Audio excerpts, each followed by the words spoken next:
Bonsoir à tous, bienvenue pour ce 4e numéro du Pika Basket Show. Présentation du week-end de National A, 2 invités au micro cette semaine, l'essentiel de l'info basket. On vous dit tout, c'est parti. En tête d'affiche de cette 4e journée de National A, l'affrontement entre deux équipes toujours invaincues, Hyères et Meaux.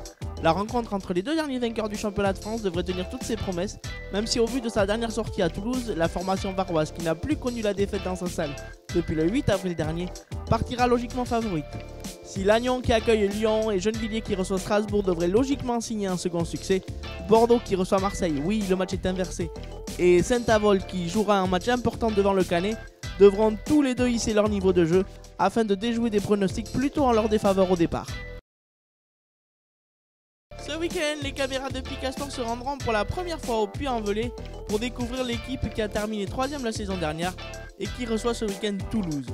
Comme chaque semaine, nous sommes partis à la rencontre des acteurs de ce match, mais cette fois ce ne sont pas un mais deux invités qui nous font le plaisir d'être avec nous pour un tour d'horizon plus complet. Déjà bien calé dans la première partie du classement avec son équipe, au pied du podium ex-aequo avec son adversaire de demain, David Véro, pour son premier match à domicile, aborde ce choc avec confiance et détermination après la belle prestation de son équipe la semaine passée à Lyon.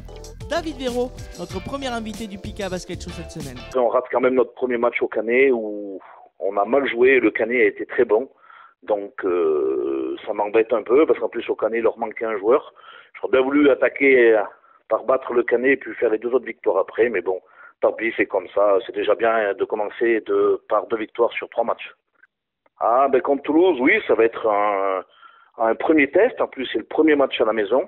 Donc, il va pas falloir qu'on rate notre entrée à la maison. Parce que je pense qu'il y aura quand même pas mal de monde. Et oui, il faudra être, très très très sérieux en défense pour gagner cette équipe de Toulouse qui, malgré tout, a pris un carton contre hier. Mais bon, on connaît hier, c'est une équipe très forte. Donc ça sera très très très compliqué. Après, si on défend bien, je pense qu'on peut sortir vainqueur. Et puis voilà, Toulouse c'est une équipe avec un seul intérieur et 2 gros shooters extérieurs. Donc moi j'ai regardé un petit peu la vidéo de hier contre eux. Donc la défense de hier c'est la même que celle que je fais, donc en 2-1-2. Donc après on va sûrement essayer de les presser au départ pour les fatiguer. Et après de jouer à 3 grands, comme eux il y en a un seul. Voilà, après, il faut qu'ils soient un petit peu fatigués ou qu'il y aura des fautes. Ça sera plus facile pour nous de jouer à l'intérieur. Mais bon, avant, il faudra réussir à les presser parce que c'est quand même physique, c'est intelligent, c'est une très très belle équipe. D'ailleurs, j'ai été vachement surpris du résultat contre hier. On peut perdre parce que de toute façon, on ne gagnera pas tout. D'ailleurs, on a déjà perdu un, donc. Mais on peut perdre, mais par contre, voilà, on peut perdre en jouant très bien, en faisant de bonnes passes, en faisant les shoots faciles, les mettre, en bien défendant. S'ils sont meilleurs, ils sont meilleurs. Hein. On le connaissait rugbyman en fauteuil, capitaine de l'équipe de France, international accompli. Voilà qu'il se lance maintenant un nouveau défi en tentant de conquérir le monde du basket fauteuil et en faisant le bonheur du club de sa ville, le TIC de Toulouse.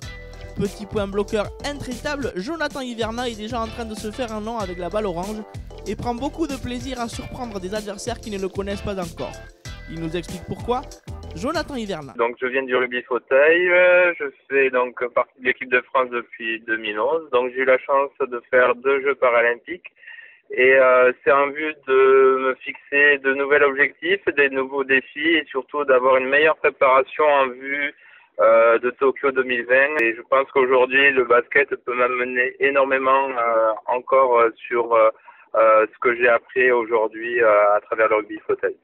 Les blocs sont pas du tout les mêmes, c'est-à-dire qu'au rugby on a le droit vraiment de se rentrer dedans avec ou sans ballon. Là c'est beaucoup plus des écrans posés où il faut vraiment suivre le joueur et faire un écran dans la limite de pas le toucher.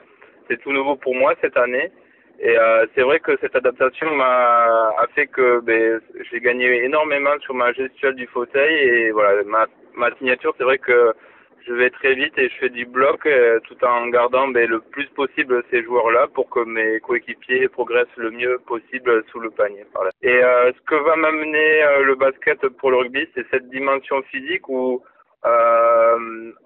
concrètement de jouer tous les week-ends. C'est vrai que c'est très important la régularité dans l'optique d'être un sportif de haut niveau et surtout de faire partie de ce qui se fait de mieux peut-être au monde en tant qu'athlète. L'objectif premier avec le TIC, je pense qu'aujourd'hui, c'est de prendre match par match. J'attends un gros match ce week-end à Saint-Avold et je pense que là, voilà, le championnat pour nous démarrera à ce point-là et on pourra se fixer peut-être des objectifs. Un petit mot de Coupe d'Europe avant de se quitter, puisqu'on connaît depuis cette semaine le nom des adversaires de Saint-Avold et du Puy-en-Velay dans le cadre du tournoi qualificatif pour l'Eurocup 2019 qui aura lieu du 26 au 29 avril. Saint-Avold recevra le club anglais de Sheffield et les clubs turcs de Yıldızlar, de Basiglar et de Senampinar, alors que le Puy-en-Velay se déplacera à Ankara pour jouer Ankara, Gaziantep, Balıkesir et le club grec de Atlas. Le Pika Basket Show, c'est fini pour aujourd'hui. Rendez-vous demain au Puy-en-Velay à partir de 19h et lundi à 21h pour le traditionnel débrief de l'after. Bonne nuit à tous.